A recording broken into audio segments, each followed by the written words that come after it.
This is the golden storybook and tape called Merry Christmas, Mr. Carroll. Whenever you hear this sound, you'll know it's time to turn the page.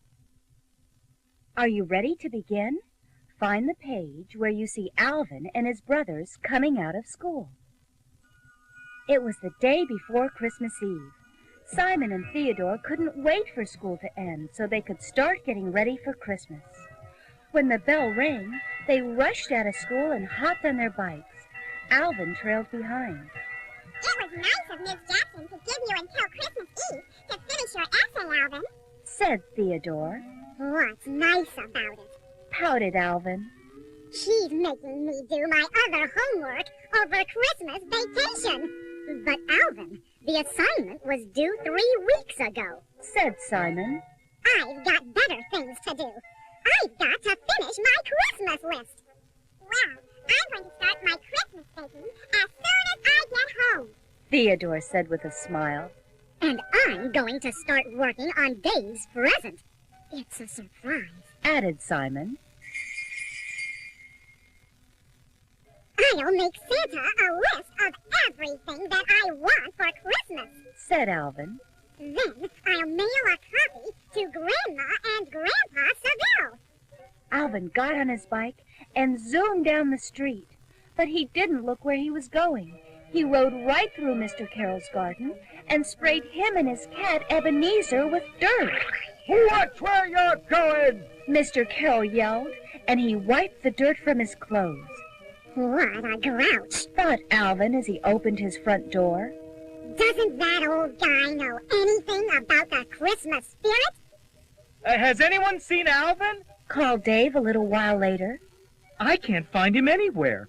He's not in the basement, said Simon as he worked on Dave's Christmas surprise.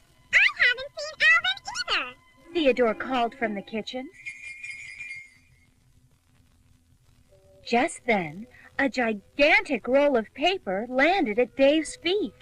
What is all this? Asked Dave as he climbed over piles of paper and went into Alvin's room.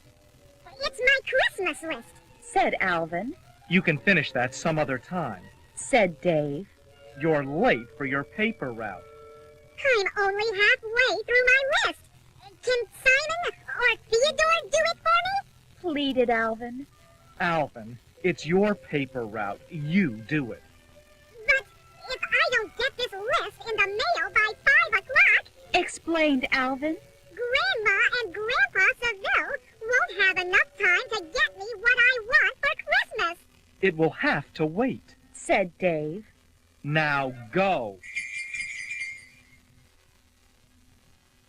In no time at all, Alvin was zipping through the neighborhood, tossing papers everywhere. He tossed his last paper, Mr. Carroll's, into the bird bath. It was soaked through and through. You'll have to get me a dry paper, called Mr. Carroll. But, Mr.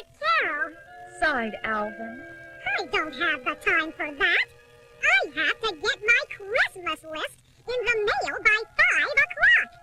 Have my paper here by sundown, or I'm going straight to your father, grumbled Mr. Carroll as Alvin took off on his bike.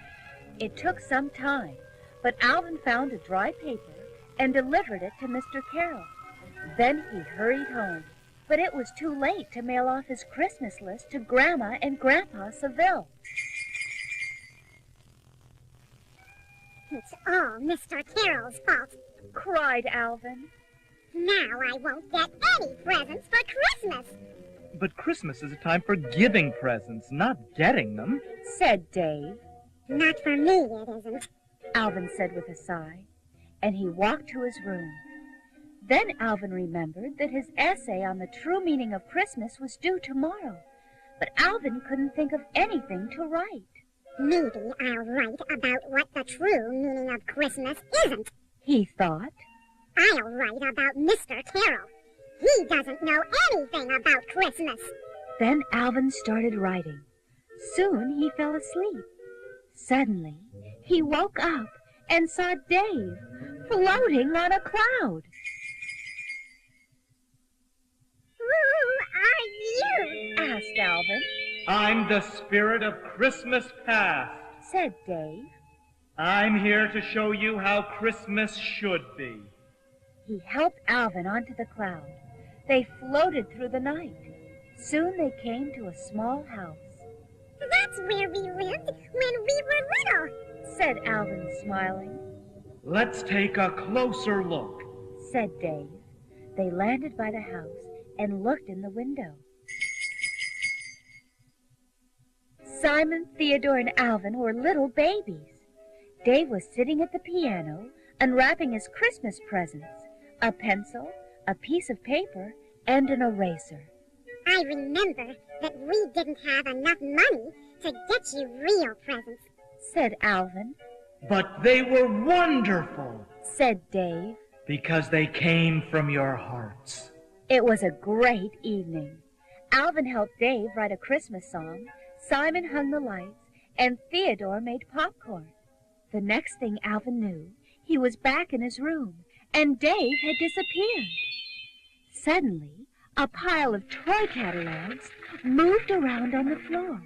Out popped Theodore, dressed in a shiny new Santa suit and carrying a large sack.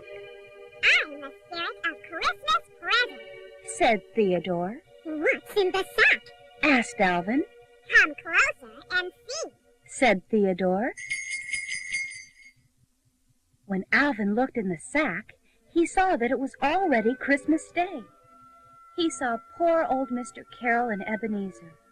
Although Mr. Carroll didn't get any presents, he gave Ebenezer a toy mouse. Mr. Carroll didn't really care about Christmas presents, but he wanted his newspaper. When he went outside to look, it wasn't on the front porch. I guess Alvin was too busy with his own presents to deliver my newspaper, said Mr. Carroll with a sad sigh. I didn't know a newspaper meant that much to Mr. Carroll, Alvin said to Theodore as he looked at the scene. You're just about the only visitor he ever gets, said Theodore. Now I understand more what Dave meant about sharing, added Alvin. Good, smiled Theodore as he began to disappear in a cloud of silvery dust. The spirit of Christmas yet to come will be happy to hear that. The spirit of Christmas what? Asked Alvin as a flash of bright light appeared before him. The spirit of Christmas yet to come, came a voice from the light. Alvin couldn't believe his eyes. It was Simon, and he was twinkling and sparkling like a star. I've come here to show you what you'll be like years from now. Simon snapped his fingers, and a video screen appeared on Alvin's desk. Come, have a look, said Simon. This is how your Christmas will be in the future. Alvin looked at the screen, and he saw Theodore cooking Christmas dinner in the kitchen. Then he saw himself running in with a bag full of presents. At last! I'm done with my Christmas shopping! Cried Alvin. And all of the presents are for me! As usual. Sighed Theodore, and he put the last dish on the table. Boy, am I hungry! Said Alvin, and he started eating everything in sight. The more Alvin ate, the bigger he got. There's nothing left for Christmas dinner! Sobbed Theodore. I left you the Brussels sprouts, said Alvin with a huge grin. Just then, Dave and Simon came in with Grandma and Grandpa Seville.